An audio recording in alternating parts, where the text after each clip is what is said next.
Thank you, Michael. I'm very happy to be here. I really appreciate the opportunity to speak with you. I'm going to talk for about 40 or 45 minutes and then have 15 to 20 minutes for questions. Really looking forward to a dialogue. So I wanted to just briefly start by telling a little bit how I arrived at this being my research interest. So I am a geriatrician, but I actually do primary care for older adults, the vast majority of which have multiple chronic conditions. And you know, when I look back at writing my essay about going to medical school, like multimorbidity was mentioned nowhere in the title, nowhere in any of the content. But you know, what I wanted to do was I wanted to take care of patients. I wanted to take care of real patients, and you know, was really drawn to the stories. And over the course of my residency in internal medicine and my training in public health, and then my geriatrics fellowship, I really became increasingly drawn to older adults with all of their complexity, you know, the richness of their lives, the complexity of their stories, understanding how migrating from the deep south to Baltimore in the 1940s and 50s as teenagers, how that affected and still affects their lives and the way they manage their health. You know, my patients who've lost one of their children, how that really sort of shaped their view. And I think that when we are really seeking to appreciate that complexity and that richness of people's lives, that many times that what goes with it is actually complexity in what their medical problems are. This is one of my patients who was actually featured in an article in the New York Times, and I actually really love this picture because to me it really sort of speaks to that we're not so interested in what in treating her diseases, but figuring out how to care for her. So as part of our original work in this area, we looked to see, well, what would happen if you took all of the evidence-based clinical practice guidelines that applied to a patient like her and applied them to an older person. And this arose out of my training, which was very much in the principles of evidence-based medicine, but was really largely single disease-based. And then when I was doing primary care for older adults, it really became quickly clear to me that that wasn't the only thing I needed, and that in fact it might actually be really challenging to be using that to actually figure out what the right things were to do for her. So if we imagine a 79-year-old woman with 5 major chronic conditions that are very common, hypertension, osteoarthritis, osteoporosis, COPD, and diabetes, and we look at clinical practice guidelines for those 5 conditions, and we pull out the recommendations that are within that for the purpose of developing a treatment regimen. This is what you get. And I realize that this slide is very hard to read and very busy. It actually took me forever. I think it was nearly a full day to get all of the information that was in the guidelines on a single piece of paper, which if you think about what it would be like to actually be trying to do this, you know, if we can't get all of the information about what patients need to do on a daily basis or on a single piece of paper, we probably need to be reflecting about whether we are asking them to do too much and whether it's all equally important for them. So there are 12 different unique medicines here, and there are 19 different doses per day. And there are a couple different ways of measuring the complexity of a treatment regimen, and by pretty much every method of doing this, this is a pretty complicated regimen, meaning that there's multiple different patterns.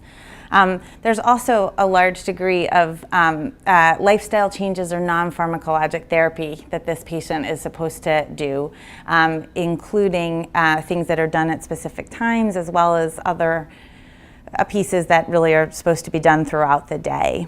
And much like we found that there were some potential interactions within the medicines, there actually were also some potential interactions or complexities to sort out in terms of even like all the different types of exercise that she was supposed to be doing.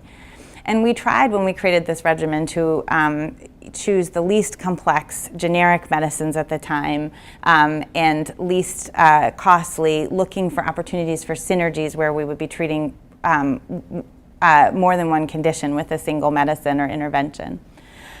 Finally, over here is the minimum amount of healthcare utilization that would be recommended for a patient like this on the basis of guidelines. But we know in the US that the vast majority of these patients are actually getting far more than this, that they're getting many more tests done for them. And that may be appropriate if there's an interaction or something that arises from their multimorbidity, because in general, these guidelines, as I'll show you later, really had a single disease focus.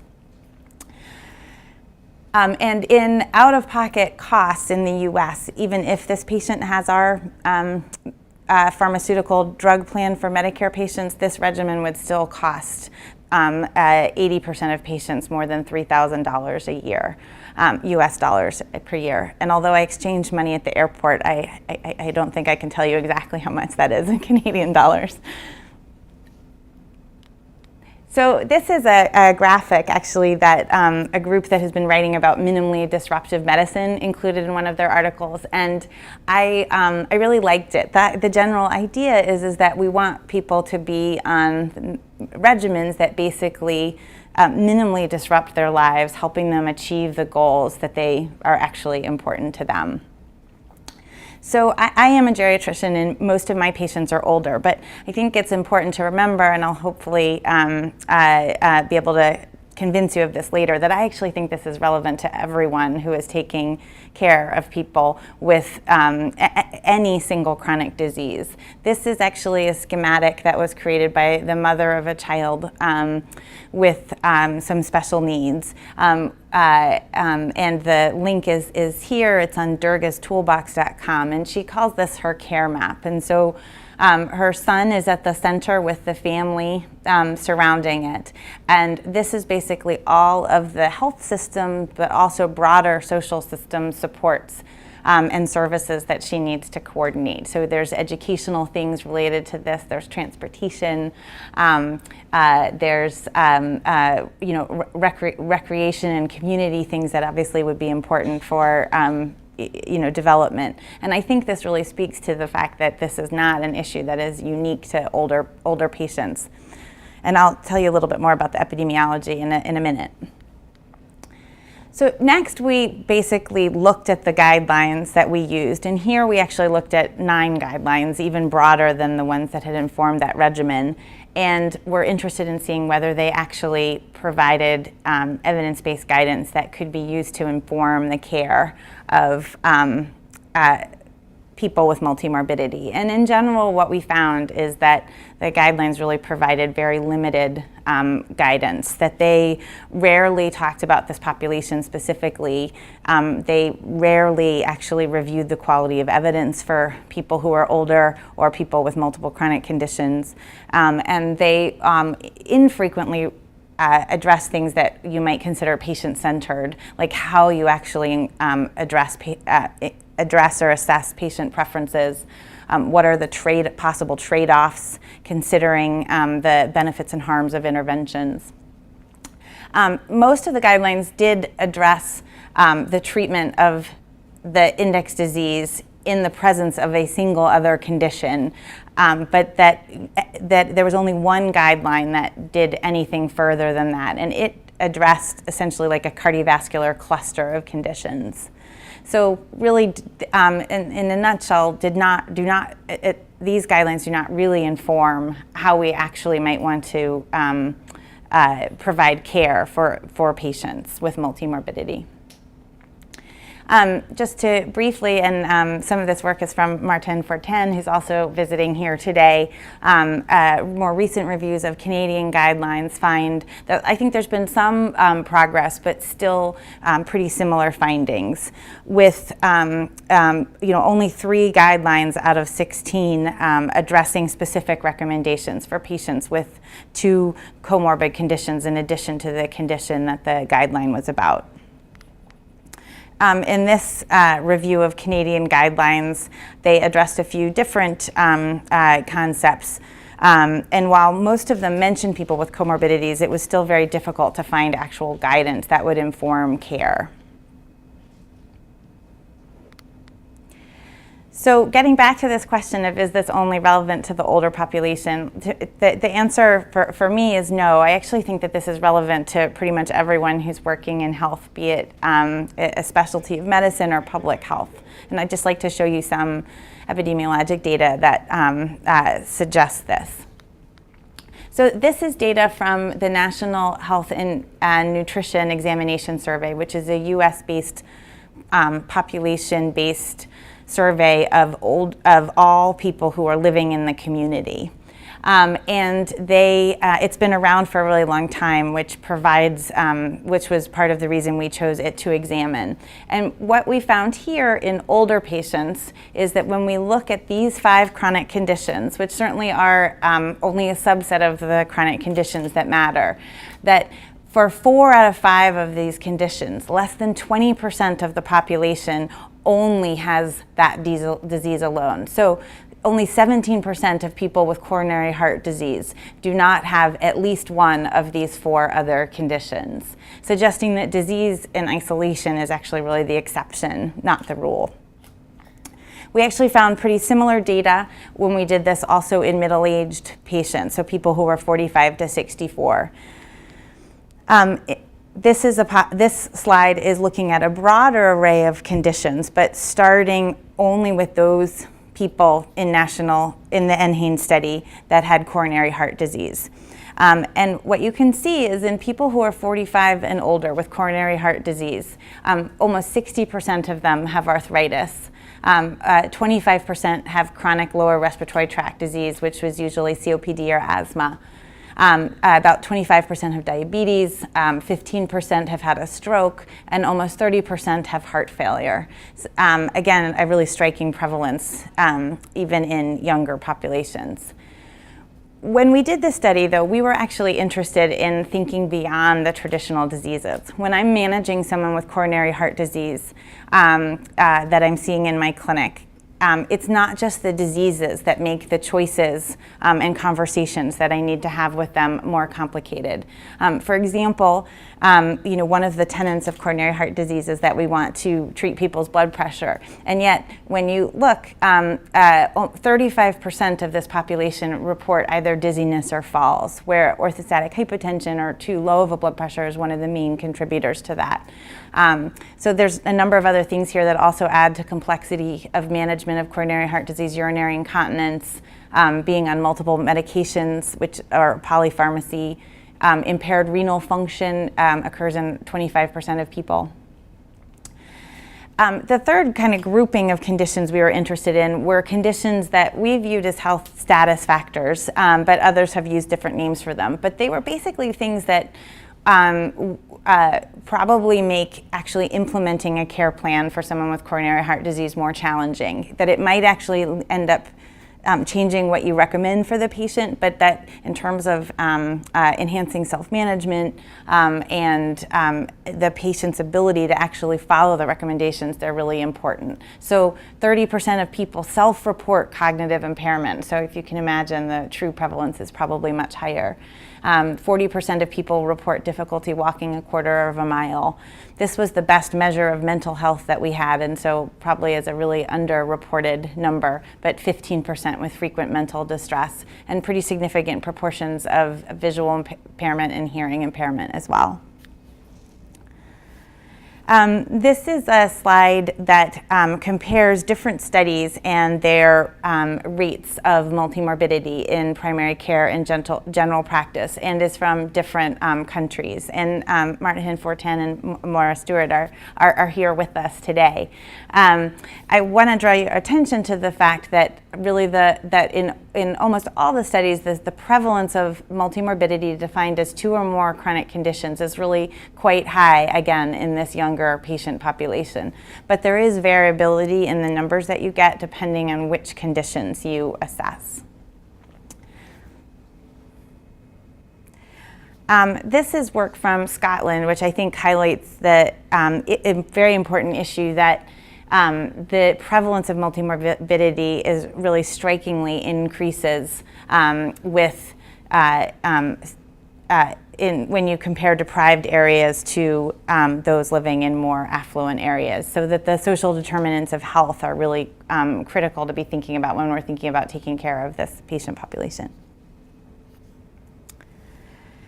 So living with multiple chronic conditions has been shown to affect quality of life, functional status, the ability to get a job and work, and life expectancy, or the estimated number of years remaining in your life.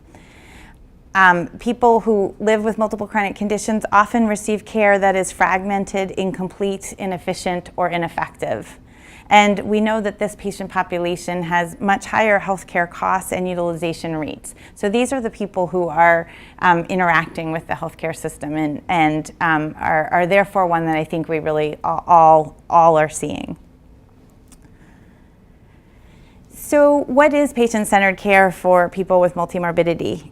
So this is from a 2001 study, but I really loved this quote here, which it may be most commonly understood for what it is not: technology-centered, doctor-centered, hospital-centered, or disease-centered. So trying to frame that in a positive light about what it is, the key elements would be that what the patient's concerns are and their need for information is really the primary driver of the care, and that many times there's actually probably family or friends involved in those decisions and conversations in healthcare management. That there's an integrated understanding of the patient's world, and that there is an establishment of common ground on what the issues are and how they're going to be managed as part of the care. That there is a focus not only on treatment of diseases, but also thinking about how we can promote wellness and prevent future diseases from occurring or for their consequences from occurring. And that a key element is that there's a continuing relationship. So many of the guidelines, and I actually think much of the way we organize care, is focused on the idea that we might think about a single index disease at a time. So that when we're seeing a particular specialist or when we're thinking about a particular condition, that we are focused on one condition in particular, and that we may consider when comorbid conditions actually either change the course of that index disease or might change the management. But you can imagine in people with 3 or 4 conditions that this pretty quickly becomes a fairly inefficient framework for thinking about the approach to care for people. And that what we really want to do is recognize that, first of all, not all of these things are actually necessarily meeting the standard definition of a disease. They may be a condition like falling, but that they also interact and overlap to varying degrees, but that they occur within the context of an individual person and their circumstances, which include their family, their friends, what their really lived experience of their life is like.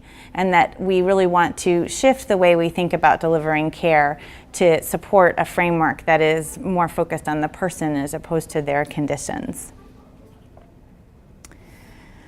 So now I'm going to shift gears and think a little bit with you about how we could actually get there. So recognizing that I come from a medical perspective, this is definitely sort of a medically oriented slide, but I think the same questions would occur if you were thinking from a population health or a public health perspective as well. So what do we need in order to best care for people with multimorbidity? When I'm seeing someone, what I want to be able to do is to maximize the use of therapies that are likely to benefit people, the patient in front of me with multimorbidity, and I want to minimize the use of therapies that they are unlikely to benefit from, or that they're likely to be harmed by. So it may seem obvious, but just to review why unlikely to benefit is important, it may be important because it may be distracting either the patient, their family, or the providers from something else that's actually more important. We know that a number of medicines and how complicated it is affects people's adherence. But that I need to be able to do this, that this isn't as simple as just figuring out what the evidence says. I need to be able to do this in such a way that I can incorporate what matters to the person in front of me in terms of their own preferences and their values and how they view the burdens, risks, and benefits of the potential options in front of them. So how do we get the evidence base that we need in order to support this type of patient-centered care? So together with actually many colleagues, some of whom are here at McMaster, we have had funding from ARC and the National Institute on Aging to think about a framework to develop guidelines that are actually more applicable to people with multiple chronic conditions. And guidelines were chosen really as a tool, but really with the full recognition, and it's actually explicitly the way our work has been structured, that they are a piece in the process of translation. And so this framework has focused on thinking about how we need to change the way we design observational studies and clinical trials to better address this population and how we can analyze the data to essentially draw the best and most sound conclusions about this population. When we think about trying to look at a whole body of evidence, what are the key issues and would be approaches for systematic reviews and meta-analyses that would allow us to synthesize an evidence base that was relevant and use it to inform care for people with multiple chronic conditions. And that both of these are necessary steps before the process of actual guideline development. But that, and our process included stakeholders from all of these communities, as well as practicing clinicians, people with expertise in living with and caring for people with multimorbidity, as well as government stakeholders. And the ultimate goal of this work would be to be able to inform a process of evidence generation, evidence synthesis, and its translation into practice. And again, guidelines as one tool for that allowed you to actually be able to prioritize within and across diseases for which things were actually most likely to benefit an individual patient given the outcomes that matter to them. So I'm just going to touch on a couple of the themes from this work briefly. It is actually forthcoming in the Journal of General Internal Medicine in a few weeks. But when we think about the evidence base, I think one of the fundamental questions is, are the patients actually representative of the actual population who have the condition? So in the US, the number of trials with explicit age exclusions has decreased dramatically, in part because of changes to policies of the way the federal government funds studies, that you're required to very specifically justify any age exclusions. But yet, while the trial enrollment of older patients has increased, it's still well below the levels that older patients are actually affected by the conditions.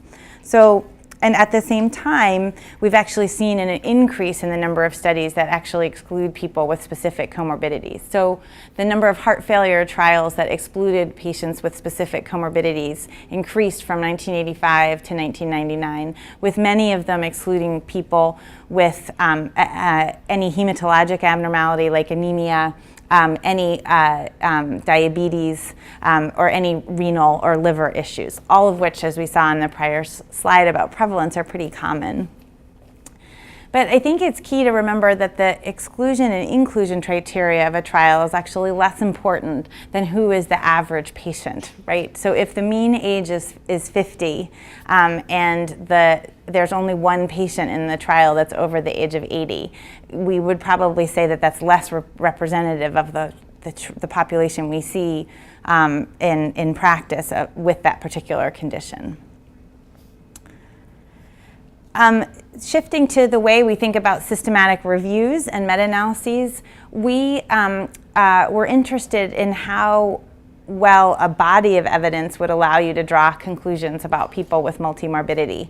And so for this work, we actually went to the Cochrane review for 4 different chronic conditions and 11 different Cochrane reviews, and we broke it down by the 4 diseases. I'm just showing you the diabetes slide here.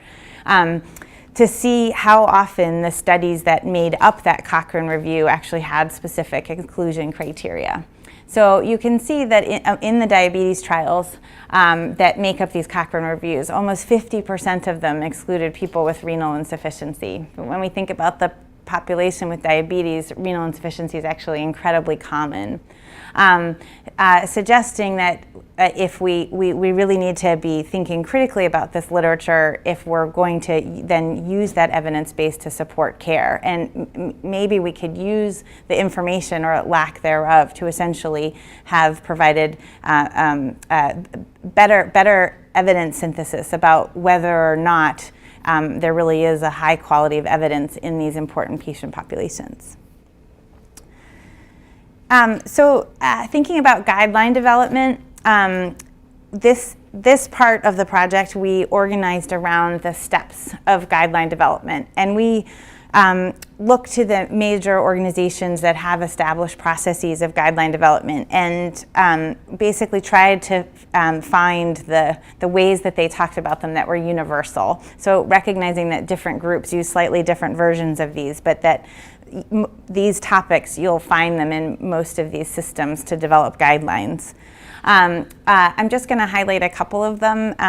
But so for the process of choosing topics, so say you're all guideline developers and I convince you that what we need to do is to better address multimorbidity so that we can help primary care clinicians and specialists manage these patients. How do you decide what to focus on? Because there's actually more heterogeneity in people with multimorbidity than there is similarity, that there's really a tremendous amount of heterogeneity of complex combinations. So how do you decide what is going to be the way you approach this and what the highest priorities are? So clearly prevalence would be one of the drivers for this, but it's probably not the only thing that should drive our decision making. The possibility or the knowledge that there might be an important interaction either between conditions or between one condition and a treatment for another condition or between two treatments for two different conditions would also be really important. The group that we ended up working with, there was, I would say not disagreement, but there was some degree of uncertainty about whether your preconceived notion about how much evidence there was should inform this process. I think one of the things that I believe is that we may actually know more than we think we do about this patient population, but that we're just not routinely looking at the literature to try to draw that out. But in some groups, prior knowledge about the evidence would be important. It may be that it's useful to think about whether the conditions are, how they are related to each other. So this is one framework for comorbidity and how to think about it. And actually within this paper, they talk about a couple different strategies and note that depending on the person in front of you or the problem you're trying to solve, one strategy may be more or less important. But this one was to potentially break down conditions into whether they were concordant or discordant. So concordant conditions being ones that share underlying pathophysiology and are more likely to be part of the same disease management plan, whereas discordant conditions are not directly related in either their pathogenesis or their management. I think that we see, the guidelines that I've reviewed, we more often see that they have addressed multiple conditions if they're thinking about the concordant ones. And that certainly may be the highest priority things for some cases. But we also want to remember that the challenges providers may face may actually more directly arise when there's an actual conflict between two conditions that co-occur commonly, but where there may be a potential interaction. So how to go about choosing a topic. So I think we're going to continue to see guidelines that have a focus on single conditions, and I think that this serves a very useful purpose. But so it may be that the most appropriate strategy is to carefully prioritize and select which comorbid conditions actually should be essentially specifically focused on as part of the evidence synthesis that should inform the guideline as well as the actual guideline development and its recommendations. Sometimes, however, though, it may actually be that it would be more appropriate to think about the guideline in terms of whether some people with that condition are have some degree of greater risk. So an example for this might be if we're thinking about screening guidelines, there has been some research and some interest in whether we should use some degree of predicting mortality or predicting life expectancy to essentially stratify the treatment recommendations, since many of our cancer screenings take a number of years to actually accrue the benefit because there's a lag time to benefit. And so in those cases, the guideline may be focusing on this specific index condition or risk of a specific index condition, but it may not be addressing specific other conditions. It's possible that a guideline would choose that its primary focus is on a pair of conditions. But as I mentioned before, I think that this probably isn't going to be the sort of the final answer for us, because there are limited resources in guideline development. And perhaps a group might decide that actually they really are going to focus on a specific triplet of conditions. I think something that we see less of, but that would potentially be very important for this patient population, is the idea of a guideline that focuses on multimorbidity or its consequences. So an example for that might be a guideline that is specifically addressing the risk of falls and trying to reduce that. And there are relatively fewer of these, but they're essentially addressing the consequences of multiple morbidity. So I'm going to jump ahead to thinking about how you actually set up the questions, in part because I'm here at McMaster in the clinical epi and biostatistics, which is, I think, really the home of much of this. But so if you've chosen to address comorbidities in guideline questions, that really we need to be thinking about whatever group you've selected as you are defining the population, as you are thinking about the intervention and comparators, because what you're really going to be looking for, is there any evidence of effect modification? And that it may actually affect the outcomes that are chosen. That when we're thinking about people with multimorbidity, we don't only want to be thinking about disease-specific outcomes, even if they are really patient-important health outcomes, that we may want to be thinking about non-disease-specific ones as well. And the use of surrogate outcomes in guidelines is really discouraged, although it's still, you still see it. There was a recent study, actually, though, that I think highlighted a really important point about the linkage between a surrogate outcome and a clinical outcome, and that they noted that the effect of treatment on the final outcome may be small, even if there are strong associations between the treatment and the surrogate, and between the surrogate and the patient-important outcome. And we know in older people that there are some examples of surrogate outcomes, like hemoglobin A1C, that actually behave, that are even less linked to patient-important outcomes. So that the degree of this linkage may actually vary by the extent of multimorbidity. And that when we're thinking about people with multimorbidity and setting up the PICO questions, we want to think about the time frame for considering outcomes as well as trade-offs. So the goal of evidence that would come from a guideline like this would be that we want to inform personalized decisions. So that the likelihood of benefit needs to be balanced against the likelihood of harm, but how those benefits and harms are viewed actually would vary, and that this fulcrum in the center representing the patient actually is movable, and it would change this in individual people.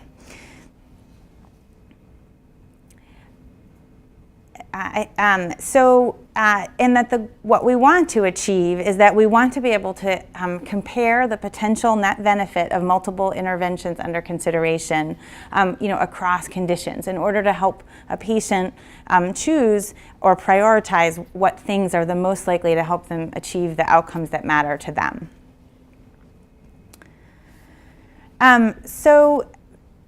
Moving from thinking about how we get an evidence base, I'd like to now turn to the way we actually approach these patients with the goal of patient-centered care. So the American Geriatric Society, as Michael mentioned, had a expert panel on how we should approach the evaluation and management of older adults with multimorbidity. And really the purpose of this, and I was one of the chairs, was to basically lay out a framework and a research agenda whereby we could begin to think about how we actually want to sort of shift the conversation to being one that's about the patient. So the first principle is around the idea of that the patient really is at the center, that what they value is critically important. And this document notes, and I totally agree with the idea that many times this means incorporating the viewpoint of family and friends as well. And that a step is to try to interpret the available evidence for this patient population. That we need to consider prognosis. It shouldn't dictate the way we care for people, but it really should inform the conversation for older people with multimorbidity. That we want to think about treatment complexity and feasibility, so going back to that slide at the beginning, and be using some methods that have been studied in the literature about ways to appropriately reduce treatment regimen complexity and maximize people's ability to adhere to regimens. And that the final step would be to really optimize therapies and care plans. And there have been a number of studies that have investigated whether we can, what are the best strategies, for instance, for reducing polypharmacy, or for avoiding inappropriate medications, or how do we actually make the decision to stop a medicine, which it's actually amazing to me how much harder it is to stop a medicine than it is to start one. But when you think about being people on 10 or 12 medicines, in general, we know that we're probably doing more harm than good by the time we get to that number. So thinking about multiple chronic conditions, I think that what we want to do is shift from a focus on what is the matter with patients to what matters to you. And I've heard this statement echoed a number of different times today, but I really think it does get to the crux of the matter, that we want to know what patients value in terms of outcome, what their goals are, and that should really be a major driver in how we end up using the evidence that we have to inform their care. So I just want to briefly think a little bit more about this idea of self-management. So 1/4 of high-risk older adults with multiple chronic conditions who were invited to participate in chronic disease self-management attended 5 sessions, which is considered to be sort of the minimum number for an adequate dose in this type of self-management. And I realize that this chronic disease self-management model by Kate Lorig may not be the method that self-management is employed here. But what it really suggests is that perhaps we need to think about innovative ways to try to deliver the same messages of empowerment and patient motivation, but in a way that is actually more feasible for these older adults to participate in. And I think a key driver is that this is in a population of 904 older adults with multimorbidity. 1/3 of them had caregivers. And what you can see here is the number of people who had a caregiver for specific tasks around managing a treatment regimen, and then the percentage of people that reported difficulty in helping their loved one essentially achieve those tasks. And so there's really 2 take-home messages. One is how common it is that these patients were actually getting help with these tasks, but also that there really is a significant proportion of caregivers that report that it's challenging, and that it's really more of a partnership for this idea of self-management. So 40% of older adults are routinely accompanied to medical visits. And we know that the people who have someone accompanying them are more likely to be older, sicker, less educated, and use more health services. And in the US, where this study was done, the person who accompanies an older person on visits is pretty likely to be the same person over time, suggesting that the idea of trying to develop a partnership with them would be really important. companions assume varied behaviors that can either help or hinder communication, but most physicians actually struggle to adequately build a productive patient-family provider partnership, in part because we're not really trained to do this. Time and reimbursement may be barriers, and we sometimes may worry about a patient's privacy. So I think there's a real opportunity to figure out the best methods to incorporate family into healthcare for people with multiple chronic conditions. So I'm just going to wrap up with a systematic review that was done briefly thinking about health systems. So I think I've talked a lot about how we might approach the individual care of people with multiple chronic conditions, but I think it is important to think about how does the health system and care need to be organized in order to support this kind of approach to care. So this was, I think, an exhaustive and very extensive and a lot of work systematic review where they reviewed, I think it was like 30,000 studies, and they essentially found 10 studies that were all randomized controlled trials of about 3,500 patients total that really were focusing on people with multimorbidity. And overall, they felt there was minimal risk of bias, although the consideration of contamination of control patients was generally inadequate. And so among these interventions, 6 of them were more organizational and 4 were more patient-centered, although there was a lot of overlap. And the interventions were pretty multifaceted. It included various combinations of case management, enhanced skill mix in teams, structured care provision, and patient-focused approaches such as self-care and self-management. Sorry, there's a fly. So there was a lot of variation in the participants and the interventions, and there was some confusion about or differences in terms of the definitions and some overlap with what we might consider frailty or vulnerability to stressors. One of the conclusions was that we may actually need different interventions for different groups.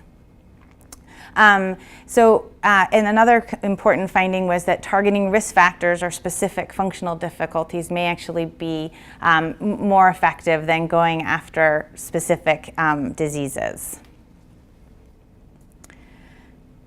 I want to just briefly review the take-home points. So our goal is optimal decision-making and care for people with multimorbidity that is actually patient-centered. And so I think in order to achieve this, we need to think beyond their individual diseases. We need to incorporate the view of the patient, the view and context of the patient and their family, that we want to consider evidence in order to be able to inform patient-centered care, and that we need to develop methods of facilitating patient-centered care within health systems. And my last slide, I'm just going to bring you back to this patient because I know many of you are actually in training, and just to put a plug that I think the richness of working with patients with multiple chronic conditions, like it never ceases to make me happy, because going right along with that very important health challenges is that these people really have incredible stories to tell us and an enormous amount to teach us. So I'll stop there, and I'm very happy for questions.